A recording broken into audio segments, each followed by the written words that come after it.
kii moom li mu bëgg ci góor rawatina bu dijj bi te am ay biceps yàlla na ko sunu borom mën a liggéey sax ci at yi di ñëw. Nabou mi vraiment am na jëkkër mu ngi sëy ak li mu wax yëpp ci jëkkëru jàmbur man loolu sax indiwuma fi man li ma la bëgg a fàttalil mooy sa discours bi sànq dafa am loo fàtte. parce que Nabou dama la dégg nga ne yow da ngay conseiller femme bi na toog sëy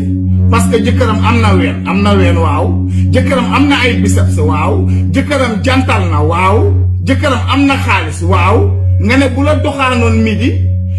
2 nga accepté ko danga ci waroon a teg ne midi 4 nga tas.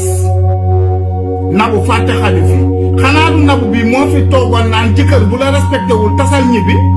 benn jéeg bu mu fi toog di souffrir ngir samay mbokk wala samay nangam wala Nabou da nga yàgg ñun fàtt nañ sa CV bu yàgg bi nga fi teg bu yàggul barki Dembo Ndiaye xam nga booy conseiller sa moromu jigéen ji Nabou